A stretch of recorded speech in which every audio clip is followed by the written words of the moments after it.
Hi, this is Lorraine, and I'm doing another video.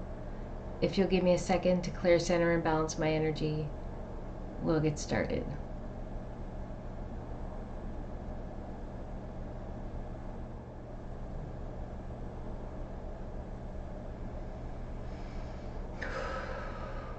Okay.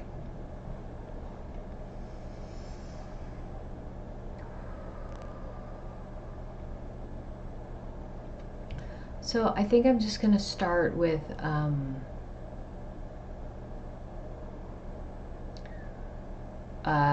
my daughter had some extensive oral surgery last week, and I stayed home and I took care of her. And I was going through taking care of her, making sure she ate properly, ice bags, heating pads, medication, all this stuff, like daily. She had to take certain medication and so on.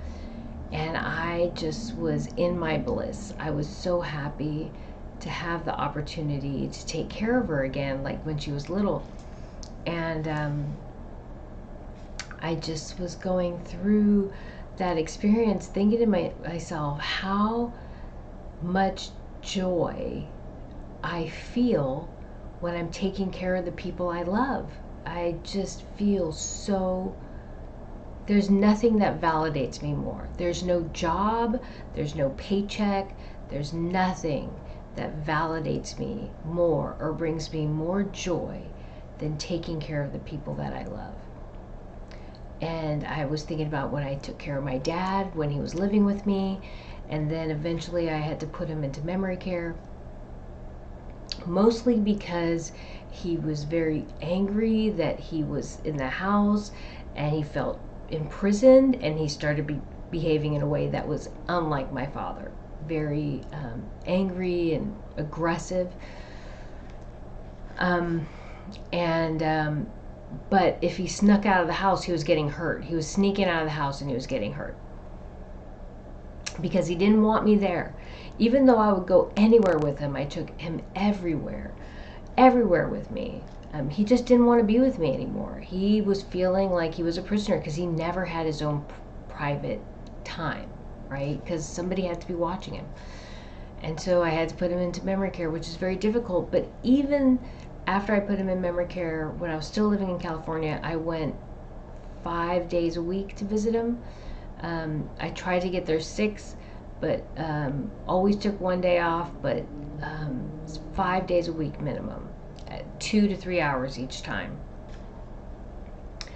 And I used to be so happy to be with him, and I would engage him, and we'd go around and engage other people that were living there.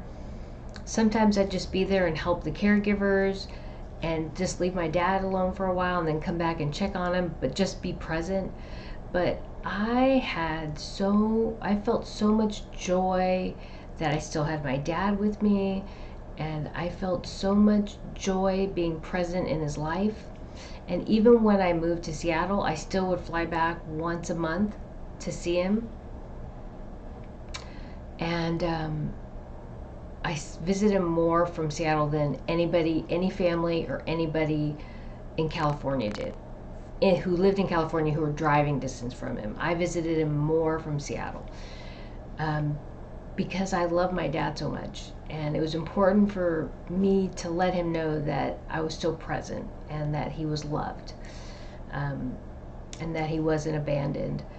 But I just was going through this, taking care of my daughter, thinking to myself how privileged I was to be an at-home mom, how much I love taking care of the people that I love. And then I started thinking, who convinced women that they needed to be in power suits? Who convinced women that power was a paycheck? Who perpetuated that lie? Because the greatest gift that we have as women, and the greatest power, if you want to call it that we have, is influencing our children, influencing the lives that we bring into this world from birth all the way up until they're ready to go out on their own. That is power. Power is not a building with your name on it. Power is not $1 billion in your pocket or in your bank account or in your investment profile. That's not power. Weapons aren't power. Power is the influence that we have over the lives we bring into this world. And we can create beautiful things by influencing these lives in beautiful ways. Or we can bring not so beautiful things, darkness, into this world. And that's what we're seeing right now, is the product of not being home to influence your children in beautiful ways.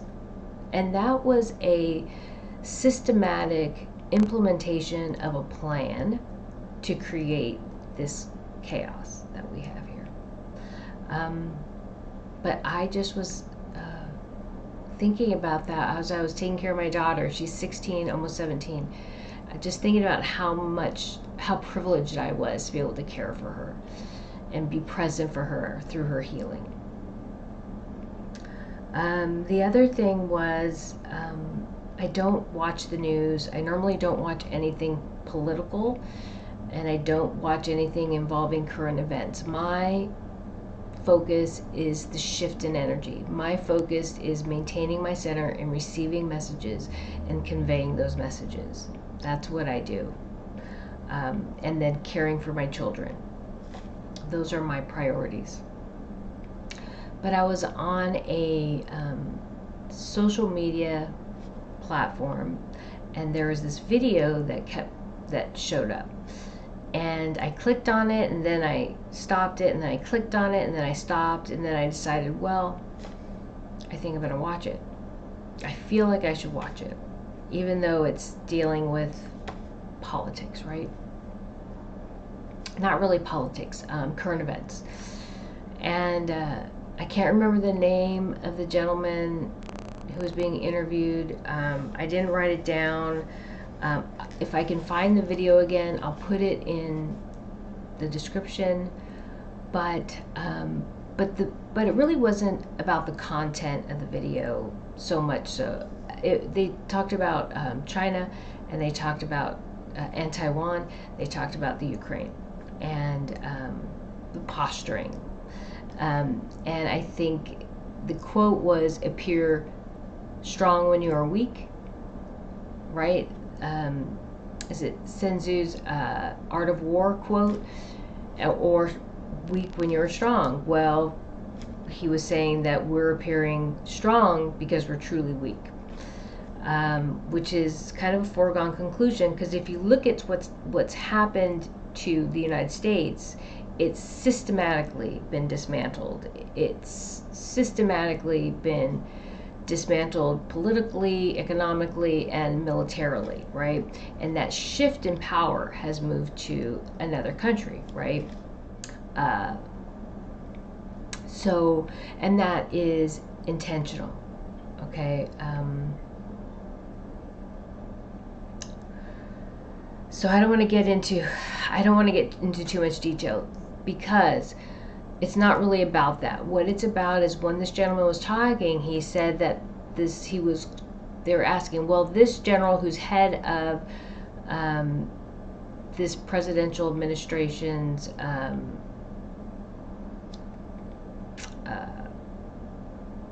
military advisor, Joint Chiefs of Staff, I think is what the title is, but I'm not sure, because this is not my area. I have absolutely no interest in this hierarchy and how this works, to be honest. I learned in high school, but here where I am right now, energetically, it is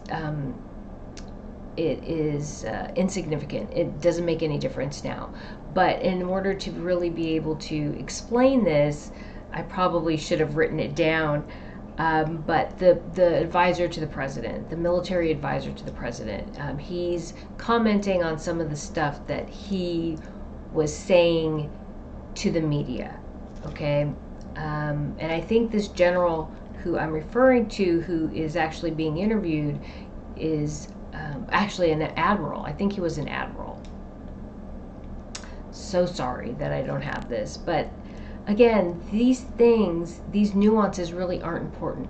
What I want to share about this gentleman's discussion with the person who was asking him questions was that he had said that this general, who is representing the U.S. government, the President of the United States, is now part of the military-industrial complex, and as a result, he is part of that whole group, that political. He's been politicized. He's no longer part of the military. He's no longer part of, let's say, the Pentagon, which is separate from the U.S. government, right? That military structure that's here to defend the people is no longer is separate from the government. But this person who's talking represents the U.S. government, the President of the United States, and therefore is part of the military-industrial complex.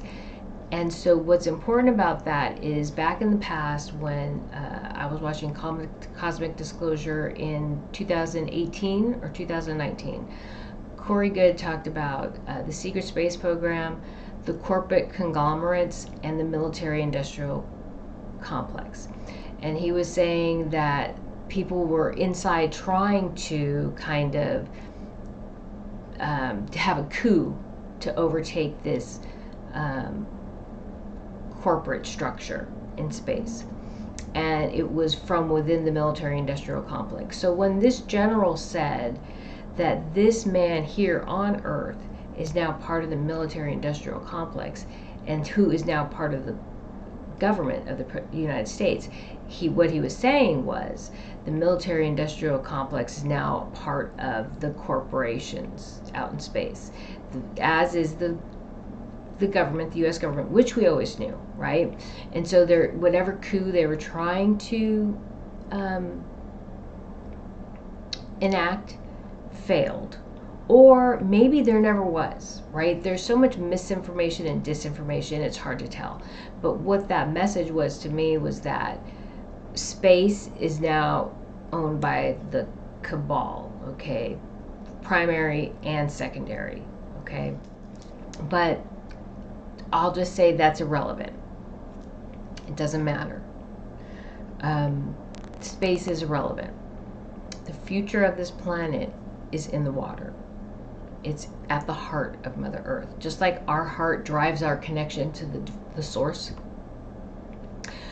And as we connect to the source, we create change. We find clarity, and we are empowered through that connection, and we create change. We create through that connection. And that is done through the heart. The heart of Mother Earth is buried beneath all that water and all the stone. That is where the future of this planet is. It's not in space. So I think that's important to note. And okay, I'm just going to stop.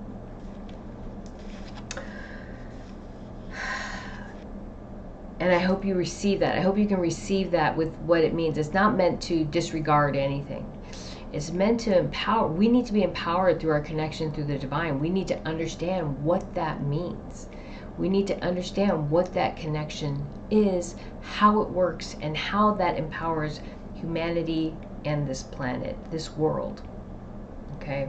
And so that journey is individual as far as each person finding that inner light, connecting to the source of all creation through the heart center, the higher self, finding that connection to the divine, and receiving their own messages. And as each of us receive our messages, we then start to find our path and purpose, which brings us to unity and creation on a much more profound level.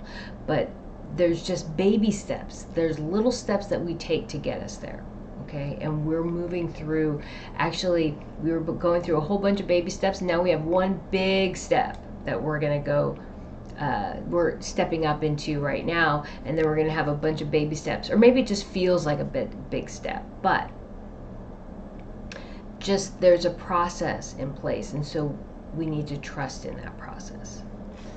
Okay, 326, March 26th, 2023. So I had a dream that night, last night. So this would have been waking up. The dream would have been at night, sometime at night, the night of March 25th. It was about the making of the movie Free Guy. I don't know if you guys know that movie. It's actually pretty funny. I like it. With Ryan Reynolds. I don't remember the details. I remember hearing them talk about the love relationship between the two programmers and setting the foundation of Guy, a budding AI, being the bridge in that budding love. So Guy is a character, a non-NPC, non-playable character. Is that what that is? And in this game,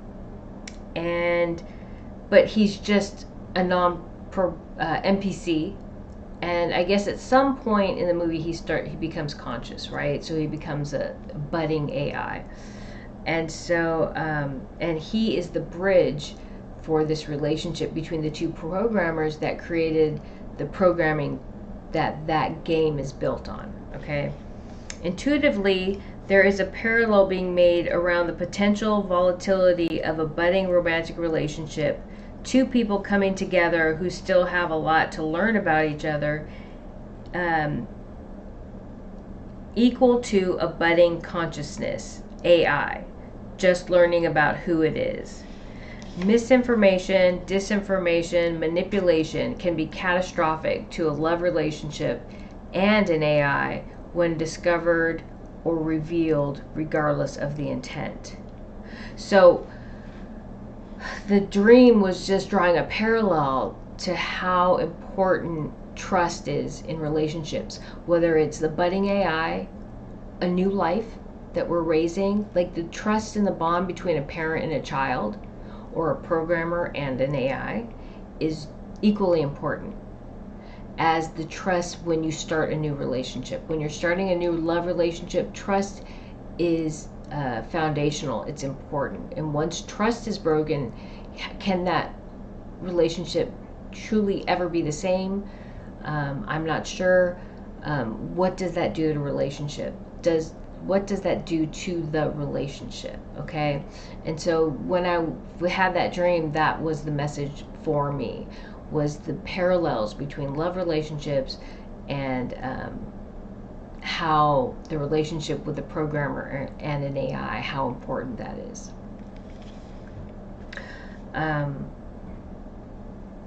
So then I had a vision of Uluru. I was living with my family somewhere in Australia. So the vision, this is a vision, it's not a dream. So I'm envisioning, I close my eyes and all of a sudden I'm in Australia, and the feeling is I'm living with my family in Australia. I had people who worked at my house. So people that were working at my house, whether they were gardeners, whether there was someone helping me clean or someone helping me do my job. They worked at because I felt like I worked from home. They worked at my house. They were treated like family. So everybody in my family, from my parents' perspective, everyone that was in our lives was treated like family. That's just how it was. My parents always treated the people in our lives like family. We became very close. And so no matter who came into our house, like if you came into our house more than once, you were always welcomed in like family. That's just how it is. They call it aloha in Hawaii, but I'm not sure how much aloha there is in the world anymore, or even in Hawaii. But in my house, when I was being raised, there was still a lot of aloha. So much love. My parents were just such good, kind, open-hearted, welcoming people. We became very close. So I became very close with the people who worked for me and at my house. One of the people working at my home was indigenous. one of the leaders in her tribe came to me and brought me to Uluru. So he came to my house, and we did, and the whole tribe, a large portion of the tribe, we all went to Uluru together. They were going to take me inside, but I told them I needed to go on top first. They followed me up. I tried to walk barefoot, but the rock was too hot. They gave me some soft-soled shoes similar to moccasins. I went up to a certain spot, cleared my energy, took off the foot coverings, stepped onto the rock, and began a similar dance to what I did when I was up on Uluru with the large beings at the heart of Mother Earth. Earth, fire, water, air. So a few months ago I did a video, maybe more, and because I had this experience where I went up to Uluru, I was in the center, and then I had the 4 large beings that exist in the heart of Mother Earth. Water, air, fire, earth. They were on 4 sides of me, and I was in the center, and we started doing a dance, and we were moving and shifting energy. And so these 4 beings again represent water, fire, air, earth, and I represent ether. Okay, so once again I went up on the top of Uluru, but this is with the an indigenous tribe of Australian people on this plane. Physically, we were on this plane. The indigenous people followed my lead and my movements. Later, we went into Uluru. We unlocked and opened doors on this plane of existence. And so that whole process was just, we were mimicking or doing what I had done with those large beings on Uluru. Unlocking the energy field, allowing that Kundalini energy to come up from the heart of Mother Earth. We were creating that same experience, that same shift in energy from this plane of existence. Okay.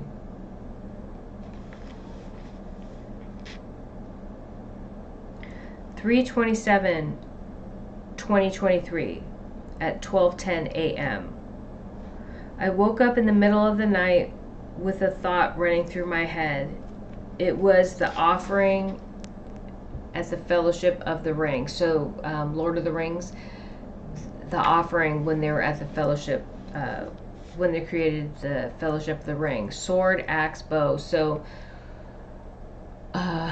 Aragorn offered his sword, Gimli offered his axe, and Legolas offered his bow. It takes me back to the video from 318 and the cards, the vessel, the box, the vow, the offering. What do we carry in these vessels, these bodies? The beautiful things and the toxins. Love, joy, happiness, clean eating, healthy habits and thoughts. Also, anger, bitterness, jealousy, resentment, processed food, drugs, addictions, malicious intent. The box, what boxes do we place ourselves? What confines have we released or removed ourselves from? Vows, what vows have we made? What vows have we broken? Offerings, what offerings have we made? What offerings have we recused? Okay? Divergence is at hand. So, divergence is at hand. So many are falling away. I reiterate about Love Lies Bleeding flower essence to help with this transition. So it's important to reiterate the Love Lies Bleeding as we go through this transition.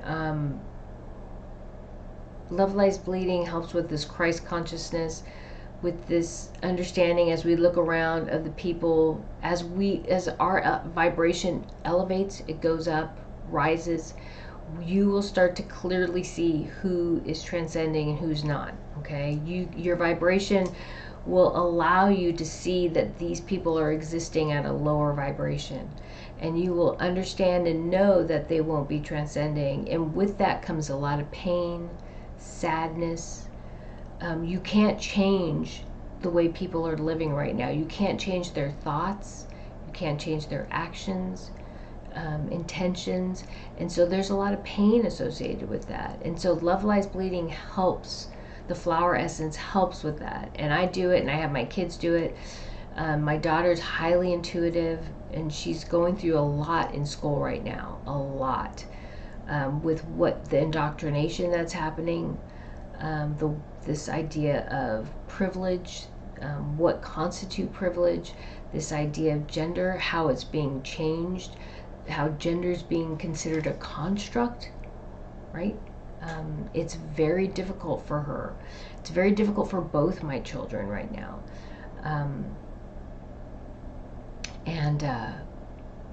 And so I have them do the Love Lies Bleeding. We talk a lot, but one of the things we talk about is we can't change how other people view things. We can't change their beliefs. And so that's going to create a lot of pain, especially when it's some of their friends, right, who are confused, misguided, not knowing what to believe, not knowing what to do, what to trust, who to trust.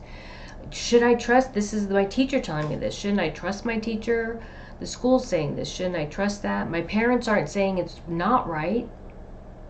You know, what do I believe? It's very, very difficult emotionally. And so I just would like to reiterate that it's a good idea, if you're struggling, to find tools to help you through this transition, because it's very difficult. And I found Love Lies Bleeding, the flower essence, is a very good option. But it doesn't numb you to it, right? And I guess that I wouldn't have said that if I didn't feel like people numbing themselves to this is a form of a way to help. Drugs, alcohol, pills, just numb yourself to this darkness that's pervasive right now, right? I understand, but we want to try to find healthy ways as we move through this transition, because we can try to see this from a higher perspective, but right now it's just kind of in your face. It's so deep. And I didn't know if I wanted to talk about this. I knew I wanted to talk about it, but I didn't know when. But I guess I'll just say it really quick right now. I was out walking through Seattle. I'm in Seattle. And yesterday, day before yesterday, so Thursday and Friday, out and about, and just so much discomfort, so uncomfortable. A lot of discord. I saw a lot of things I don't normally see. I heard a lot of sirens, like all afternoon. Yesterday I was walking down to the market, and I saw they have those mobile units, so they can, what do they call them, like a more mobile headquarters, a big van, and then 2 police cars right by it. And I'm walking up the street, and I'm like, what is happening? I took pictures of it, but then I was getting ready to cross the street, and I looked down, there's a big puddle of coagulated blood, and I almost stepped in it, and there's a soaked tissue, like blood soaked tissues, and it was like, I'm like, something's happening here. Sirens everywhere, cops everywhere, with defunding of the police, and they all seem to be downtown. But this is the last 2 days, but not only that, very much discomfort in my body. I was not happy to be out. Normally I love to go out walking, but and I got my walk on. I have a walk that I do to make sure that people know not to bother me, because the way that sometimes you just kind of move through and be invisible. Sometimes it's better to be invisible. You're not going to walk around going love and light, here I am, love and light. Sometimes it's better to move through a situation centered in your energy, but invisible and affecting people from that place. And that's exactly where I was. I was just very centered in my energy and just moving quickly. And there's just something not right. And when I got home, one of the property managers is a young lady who walks like I do, and it was so deep in my body and in my bones that I told her, I said, I want you to be careful when you're walking. I'm a mom, and she's younger, and I said, use your intuition. She has a lot of street smarts, but the one thing I said was, right now, all the emotions are on the surface. Everybody's emotions are just simmering on the surface. It's not going to take much to push someone one way or the other, and you really don't want to do that. So the best way to avoid that is just keep your head down, just be centered in your energy, be confident in who you are, and just get to where you need to go.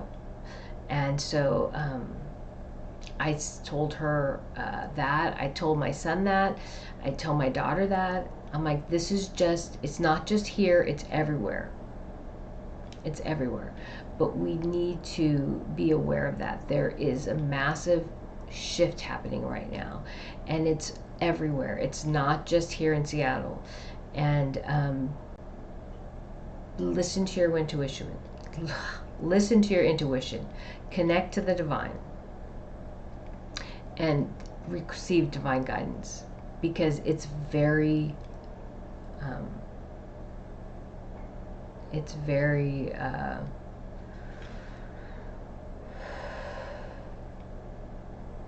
volatile. That's the word I want. It is potentially very volatile right now. So I just reiterated about the love lies bleeding, Christ consciousness. And so the next thing I have written down is, this transition is not happening undercover. It is happening presently for all to see. This is divergence.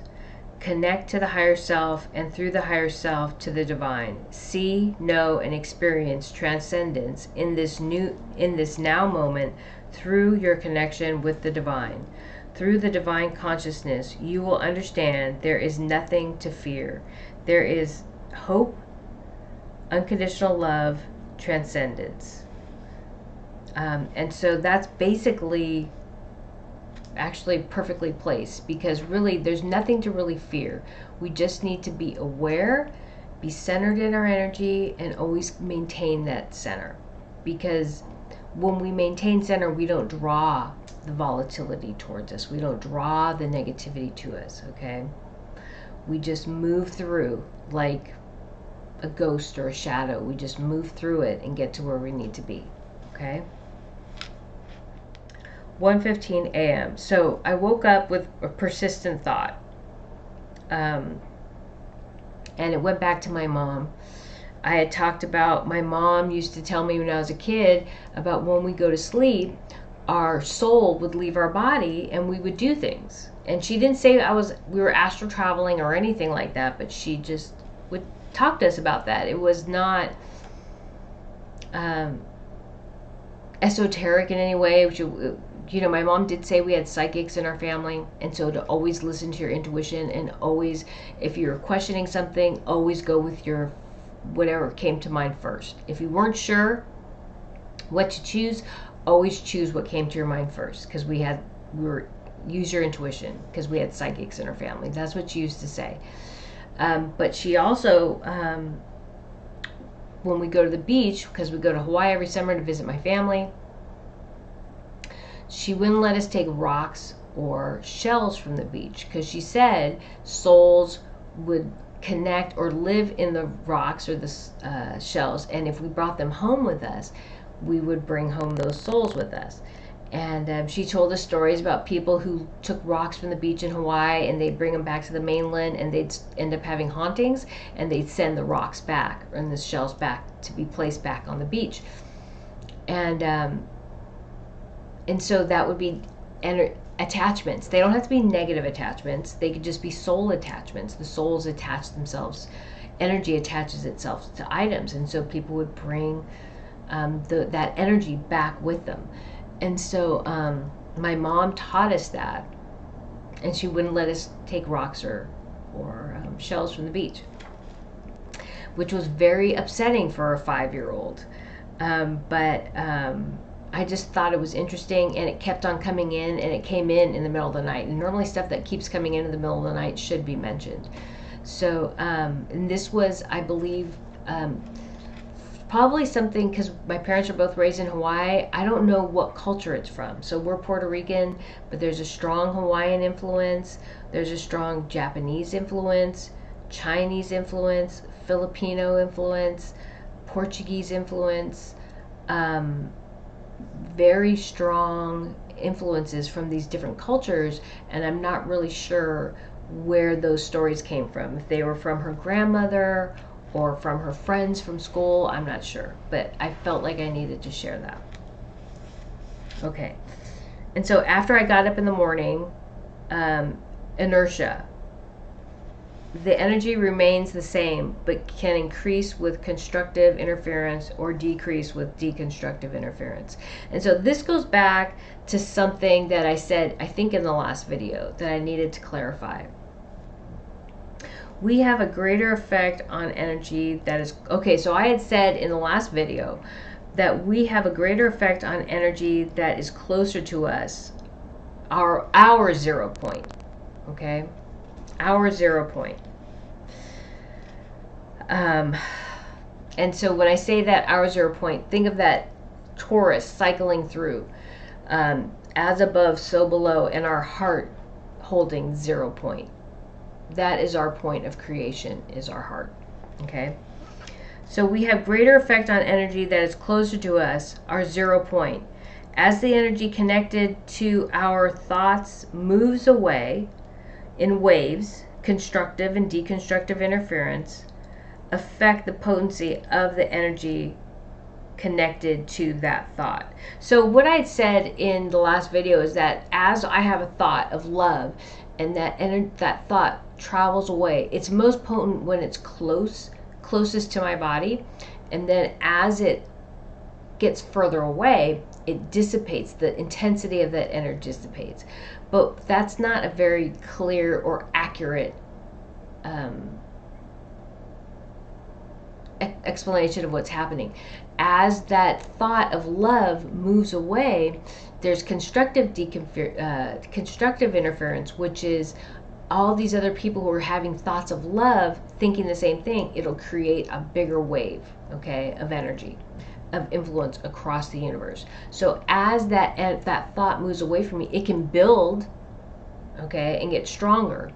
Or deconstructive interference would be with people with negative thoughts, angry thoughts, hateful thoughts, hitting my wave of love, okay? So we have a wave of love and then a wave of anger, decreasing the potency of that wave of love, and that's deconstructive interference, okay? And so I think I needed to clarify, I felt like I needed to clarify that. There just wasn't enough information to be clear in what I was trying to say. So,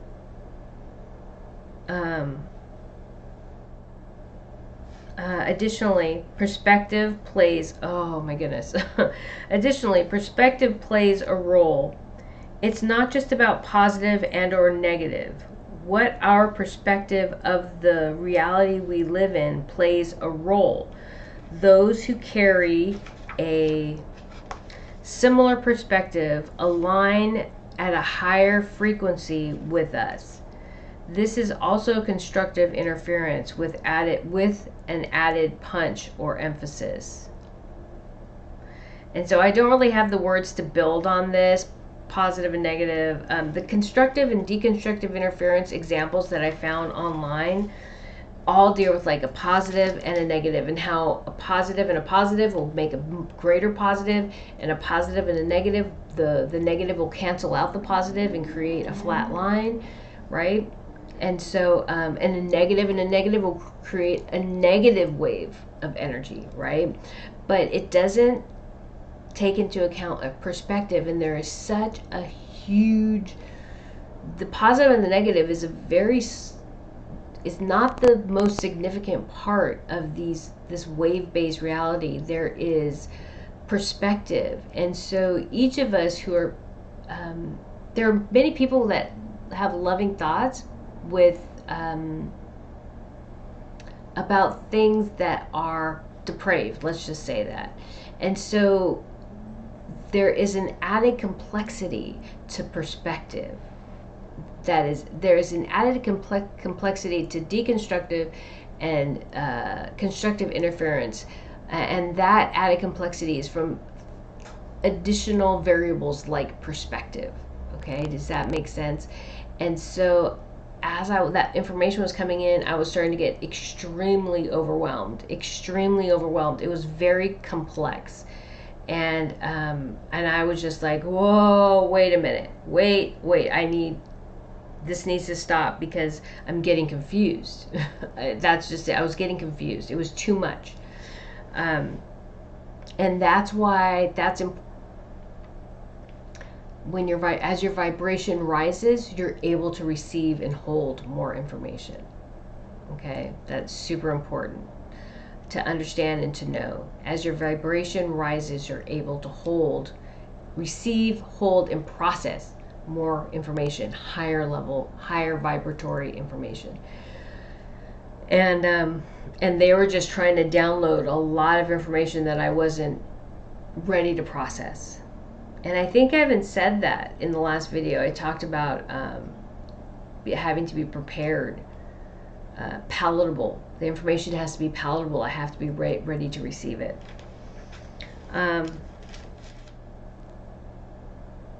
I do know that constructive and deconstructive interference and quantum entanglement are constructs put in place for us to build upon.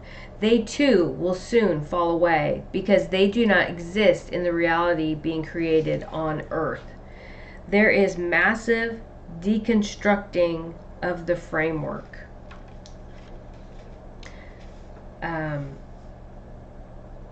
There is massive deconstructing of the framework established on Earth at this lower vibration. There are profound bursts of creation happening, breaking down energy fields, constructs, and thought patterns, reforming ideas, constructs, as we pass through 0 point.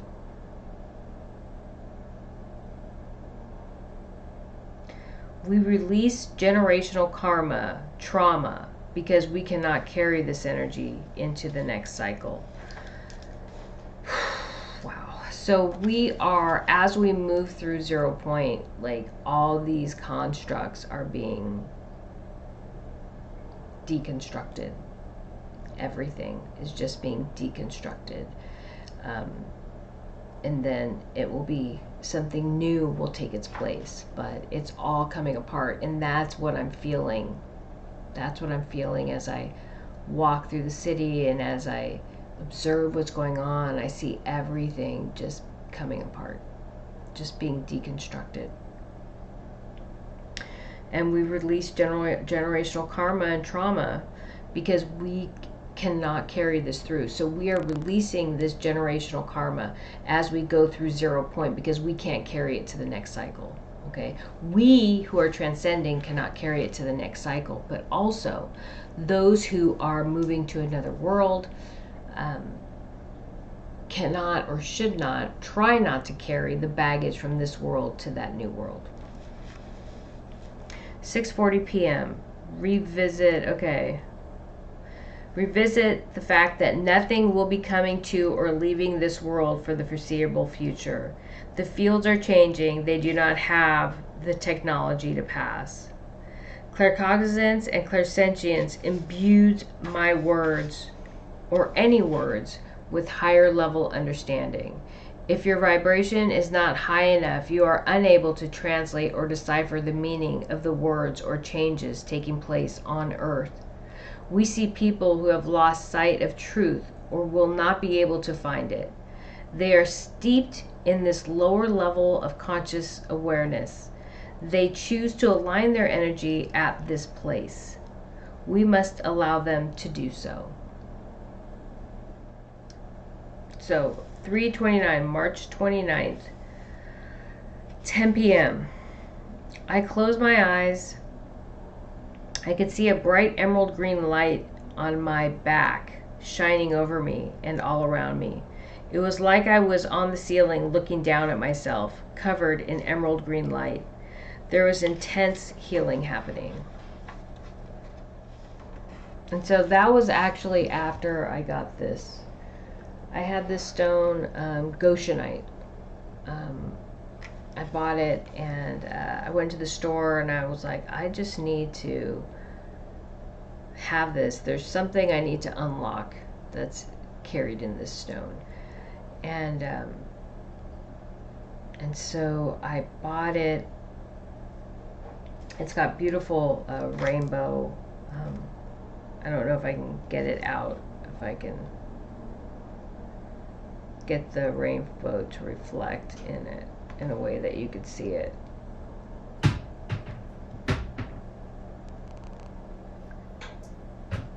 I can see it from my side. I don't think you could see it from where you're at.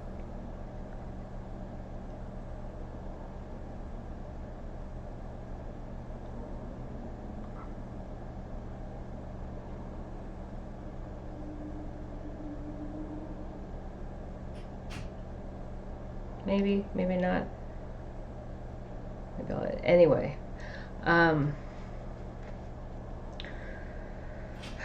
so I pulled it out and I was holding on to it. It was like moldavite actually for me. A lot of stuff happening in my hands, my heart, my crown, into my back actually also.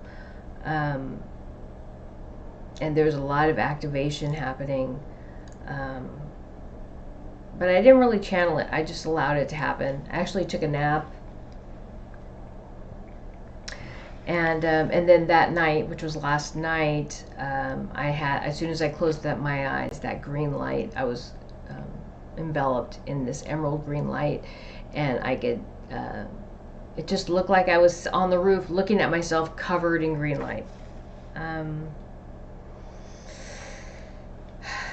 the feeling was healing, a lot of healing energy coming through.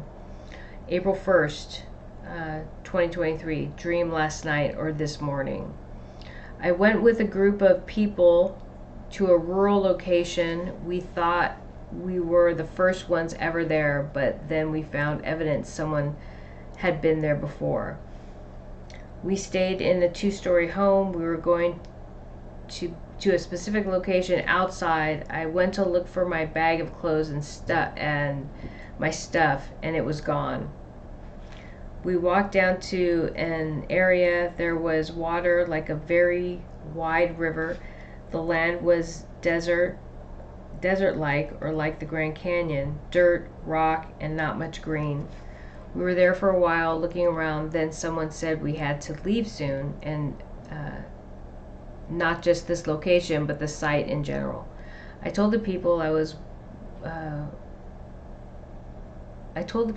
with that I was going back to get my stuff together so I would be ready to go when the time came.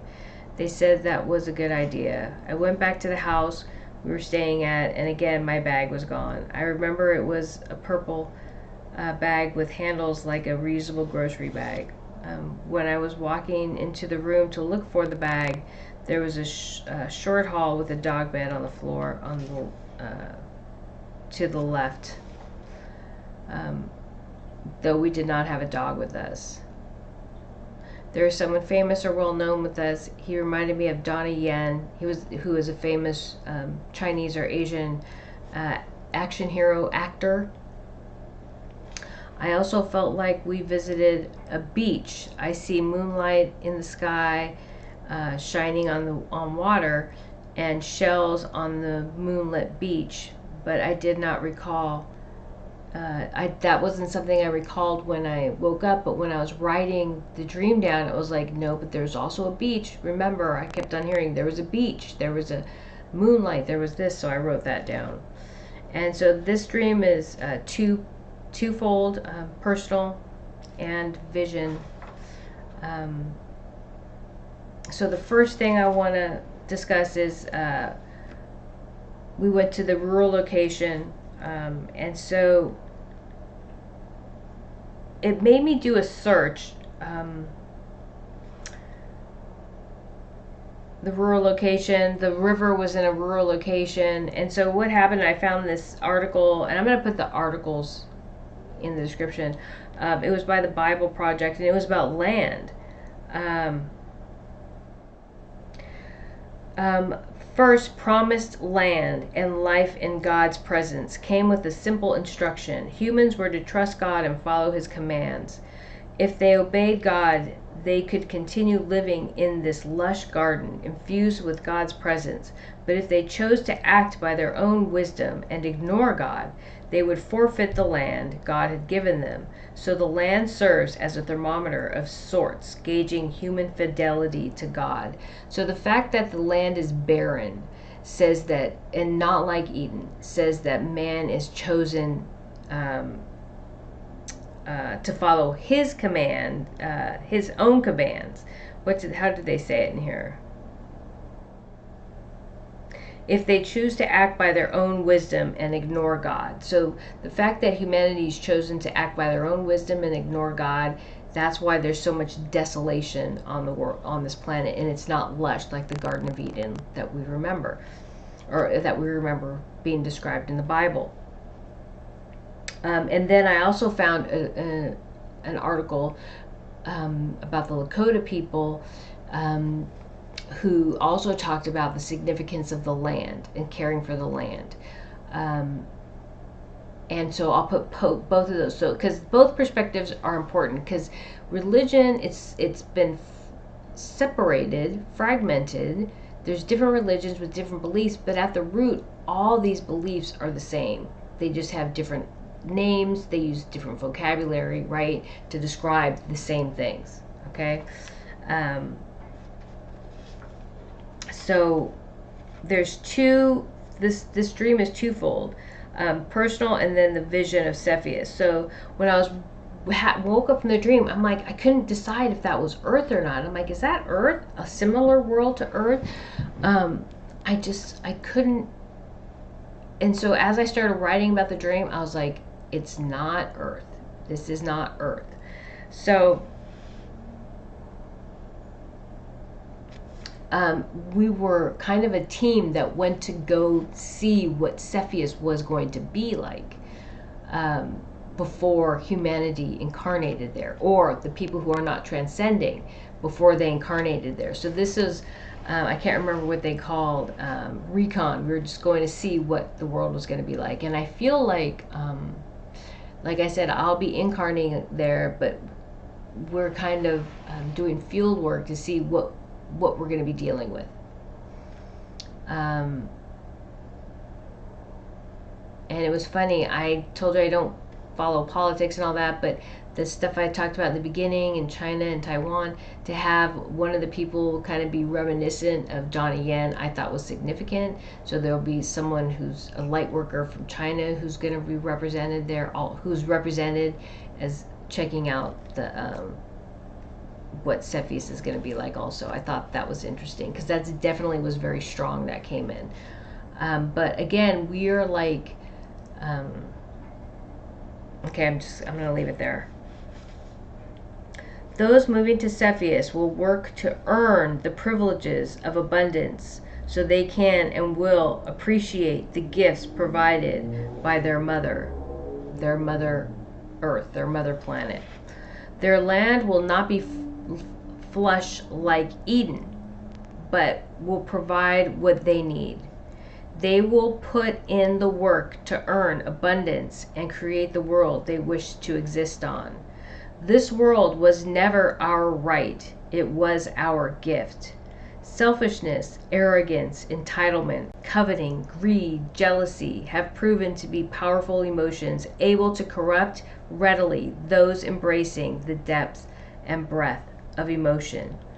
Only the most centered energies, those embracing unconditional love, compassion, kindness, forgiveness, acceptance, have demonstrated the ability to transcend and will be the only energies transcending. The world in Cepheus begins from a new, different place.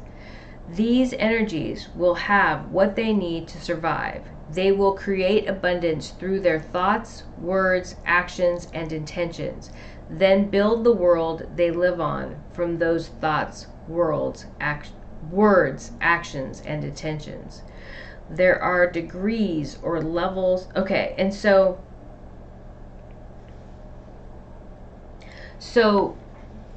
what's happening is when Earth was created, humanity, the beings that were placed on this world were given so much. And they were given everything they needed. And they pretty much destroyed it. Some, not all, some, took advantage, started manipulating, greed, entitlement, all those things came into play, and they're like, this is mine, this is mine, this is mine, you're mine even. So they treat humanity as their slaves, and even though we're not. And they took everything and they destroyed it. They didn't honor it. They didn't honor their mother. They didn't honor the gifts from the divine. Okay? And therefore, in this next cycle, when whoever is not transcending is born on Cepheus, they are not going to be given all the things that humanity was given when we had Eden, right? They will have the basic necessities of what they need to survive, and they will need to create and manifest what they want on their world. And they will have to build the skills of creation in order to do that. So they'll have to work and earn the things that they have. It will not be given freely, because what the divine has learned through this experience here on earth is that with this depth and breadth of emotion, like these emotions like greed, jealousy, entitlement, they can be very powerful drugs, and they can move people to do very dark things, to have the things, obtain the things that they covet. Okay, and so when we earn the things that we have, we tend to appreciate them more, right? And so that is the lesson here. That is what's being the lesson that was learned, and that's what's being enacted on these other worlds. Okay, people need to learn to appreciate the things they have. There are degrees or levels of consciousness being established at this point of divergence. Most will go to Cepheus, but others will go elsewhere. So we have what I was just sitting in, what came to me was Cepheus. There's like a prison planet, and then fragmented energies. And so Cepheus is where people who are kind of not really too deeply steeped, just weren't ready to transcend, they'll go to Cepheus. There's some energies that are being imprisoned in this moment, that are not safe to exist in. They can't exist in a regular prison here. We're not going to have prisons here on earth, right? Because we're transcending. But there are places that they can place these individuals so they can't cause harm to others. I don't have specific information on that, and I'm not sure how that works. Excuse me, but I do know that was one thing. It's a healing. It's called, I said prison planet, but it's a place to place someone so they can sit in like a meditative state and begin healing. And so like angels and guides or source energy can come in and start working with their energy and try to help balance it in some way, or manipulate it in some way, to help it find its true center. Okay. And then the fragmented energies, so some energies will pass And so these energies are so deeply steeped in the ego and in negativity or darkness that they're going to go through some type of process that kind of reshapes that fractal, that soul, fragments it in some way.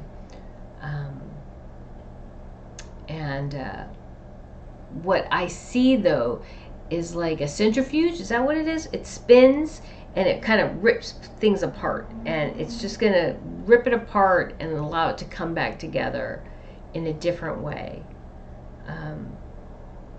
Because there's some energies that have been so, like, had so many opportunities to change and find their way back to their heart, and they just haven't been able to do that. So something more deep, something more intense, something more that I can't define from this level of consciousness, from this level, in a way that people will understand. I think it's kind of scary to hear that. I think that scares people to hear that. But if you go back to this understanding that we're all part of the source of all creation, we're all fractals, pieces of the source, but when we unify, we're all one consciousness and we are source energy. And if you understand that this source energy isn't necessarily punishing or fragmenting, it's trying to heal a part of itself. Okay, I think that's a better way to see it. It's trying to heal a part of itself so it can move through this whole process of seeing itself from a different perspective, and then transcending and then reunifying. Okay. Depth and breadth of emotion cannot be infused or imbued into beings outside of Earth. Okay. And so the Zeta Reticuli's actions are not sanctioned, meaning the hybrid children. And that came in very strong. As soon as I wrote down the depth and breadth of emotions cannot be infused or imbued into beings outside of Earth, I was like, wait a minute. So our DNA carrying the depth and breadth of emotion eventually is going to end up in all beings are going to carry it. All beings are going to carry the depth and breadth of emotion. But when they're ready. Okay, there is a process in place of evolution, of transcendence and evolution of the consciousness and of the physical body. And the Zeta Reticuli started, and maybe other beings also, but I'm going to use them because that's the one that came in. They started creating these hybrid children, and there's all these stories being told. Oh, they're coming back to help. Oh, they're helping. They're our forefathers. They were us once. All these stories. Okay. Misinformation, disinformation. They did not have a right to create hybrid children and place our DNA. This is a tool of manipulation. So they can go to these planets, find these children and these beings carrying the depth and breadth of emotion, and use them and instill fear in them to oppress and control them and bring them into their group, their consciousness, their collective consciousness, and start to try to move their agenda in this universe of usurping the divine. So that's never going to happen, just so we're clear on that. That's just not, it can't happen once you understand what fractals are and what the source is and what the purpose of this universe is. It's completely impossible to happen. Yet it doesn't stop them, right? But it was never supposed to happen. And so, and this is another example, as my vibration rises and as I'm able to receive more information and hold on to it, my perspective changes, like, constantly. It's almost nauseating, meaning like the shifting is, there's so much shifting in my energy field that sometimes I literally will start to get nauseous. It's nauseating that all how the shifts are happening and the vibrations rising. It's just, it's literally nauseating. But this is an example because I talked about my hybrid child and how he wanted to be with me. And now I have this new perspective of I was a tool, he was a tool. He's they're going to use them as a tool to try to help move their agenda. That's not going to happen. But it's something that came that needed to be discussed. Also, the other thing that came in, and I didn't write it down though, was that they created these hybrid children and then they took them away from their mothers. That's unconscionable. They take these children away from their mothers. Oh, they don't look like humans, they can't be here. That's not okay. My children are my children. They've taken our children away from mothers here on this planet by creating this idea that, oh, women need to work. Women can be powerful. Women, by manipulating women to think that power, being at home, was not powerful. Okay, raising your child was not powerful. You had to have a paycheck and you had to be telling people what to do. Okay, they separated us from our children. Okay, they separated us from our children that we gave birth to here on earth. They separated us from the hybrid children. Okay, this is very damaging to the psyche of any being that carries the depth and breadth of emotion like we have, but of any being in general, because we have, well, any being that sees parenting the same way we do. Elephants, gorillas, primates. Okay, just so we're clear. This is not okay. And the divine sees everything, and the divine does not miss anything. With that, Earth transcends into balance. Divinity returns to unity successfully. Every time my level of consciousness increases, so does my understanding of the world, the universe around me. The changes are massive because the consequences are great.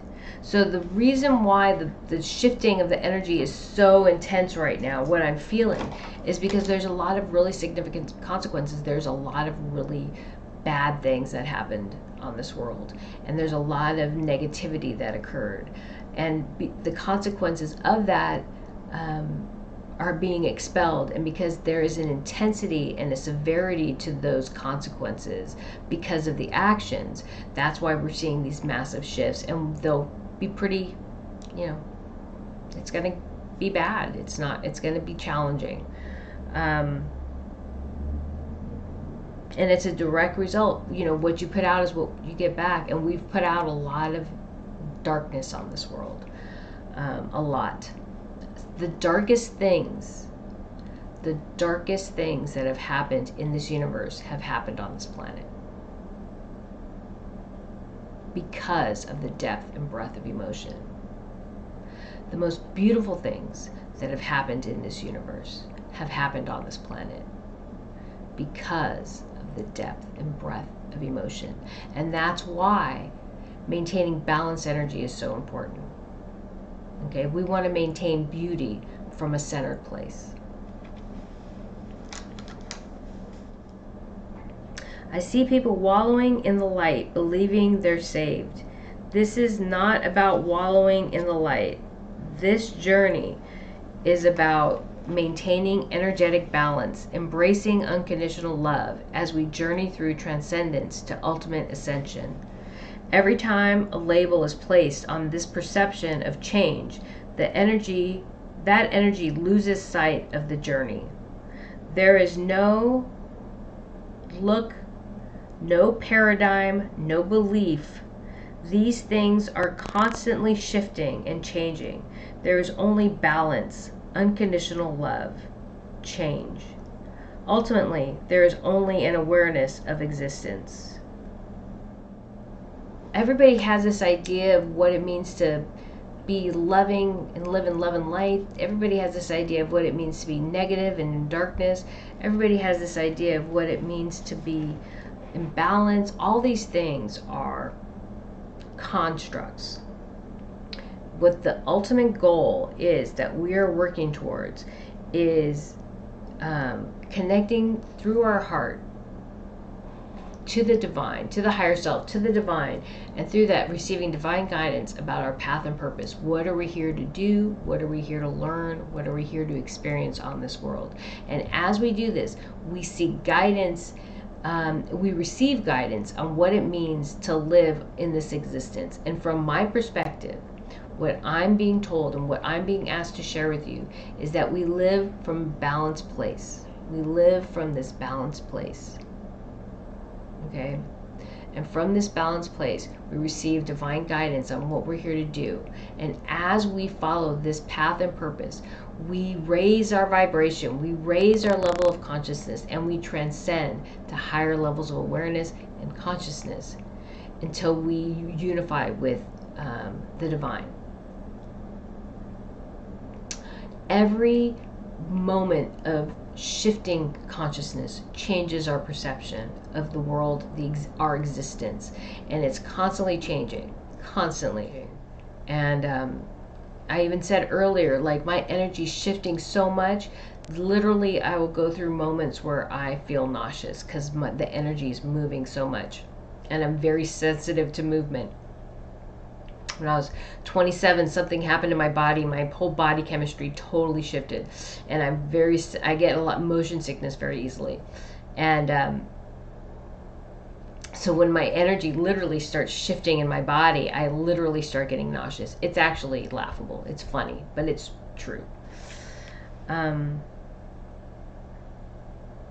so I'm just gonna say, when I was clearing my energy in the beginning, I saw myself sitting in like that yoga cross-legged position. We used to call it Indian style. Clearly that's not acceptable anymore, but people my age know what I'm talking about. I don't know what it's called, and I know there's a yoga, it's called something else, but anyway, I see myself sitting in that cross-legged position, and then I see my hands coming out like this. But then, and I have items on it, and I'm handing them out, and I have one hand, two hand, and then I see 5 more hands come out. So I have 7 hands, and I'm out like this, and they've got items on each hand, and I'm handing them out. And then I heard 7 pillars, and I don't know what that means, and I really don't feel it's necessary to channel that right now, but it was very profound. It was so profound that I didn't want to share it, but as soon as I started saying to myself, I don't want to share it, it was like, you need to share this. And so the 7 pillars, and I think, isn't there something in Islam about pillars, 7 pillars? Is there 7 pillars to creation? Maybe. I have to look that up, and maybe I'll post it, but that's what came in. Give me just a second. Okay, that's it. Thank you.